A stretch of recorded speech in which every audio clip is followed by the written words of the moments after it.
എൻ്റെ ഫേസ് ഒരാൾക്ക് തിരിച്ചറിയാൻ പരിചയപ്പെടുത്തേണ്ട ആവശ്യമില്ല. ഒരുപാട് പേർക്ക് എന്നെ അറിയാം, സോഷ്യൽ മീഡിയ വഴിയായാലും ചാനൽ വഴിയായാലും. അപ്പോൾ ഇന്ന ആളാണ് അഖിൽ മാരാർ, ഇനി അയാൾക്ക് ഞാൻ എന്തിനു വോട്ട് കൊടുക്കണം എന്നതാണ് രണ്ടാമത്തെ ചിന്ത. ആ രണ്ടാമത്തെ ചിന്ത അവരിലേക്ക് എത്തിക്കണമെങ്കിൽ 100 ദിവസത്തെ ബിഗ് ബോസ് കണ്ടിട്ടുള്ള ആർക്കും എനിക്ക് വോട്ട് ചെയ്യാൻ തോന്നും. ഞാൻ അഖിൽ മാരാറാണ് എന്നുള്ളതല്ല ഫസ്റ്റ് ഇത്.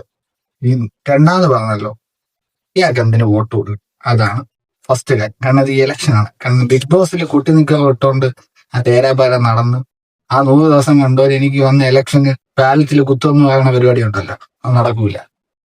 ബിഗ് ബോസിലെ ഗെയിം അല്ലേ രാഷ്ട്രീയം. നാട്ടുകാർക്ക് വേണ്ടി എന്തെങ്കിലും ചെയ്യുമെന്ന് തോന്നുന്നവന് മാത്രമേ നാട്ടുകാർ ബാലറ്റിൽ കുത്തുള്ളൂ, വോട്ട് കൊടുക്കത്തുള്ളൂ. അല്ലാതെ 100 ദിവസത്തെ ബിഗ് ബോസ് ഞാൻ ജയിച്ചു അതുകൊണ്ട് ഞാൻ ഇവിടെ കയറി നിന്നാലും എനിക്ക് വന്ന് വോട്ട് കുത്തുമെന്ന് പറയാനായിട്ട് ഹോട്ട്സ്റ്റാറിലെ പോളിംഗ് അല്ല ഇത് ഇലക്ഷനാണ്. ഇത് മറ്റേ ബൂത്തിലൊക്കെ പോയി കയ്യിൽ മഷിയൊക്കെ പെട്ടി ആൾക്കാർ തിരഞ്ഞെടുക്കുന്ന സാധനമാണ്. ബിഗ് ബോസിനകത്ത് കുട്ടി നിൽക്കാത്തോണ്ട് താളം മുട്ടും തിരപോലെ ഓടിയും അതല്ല പരിപാടി. ഇത് ഇലക്ഷൻ, ഇത് കൂടെ വലിയ സാധനം.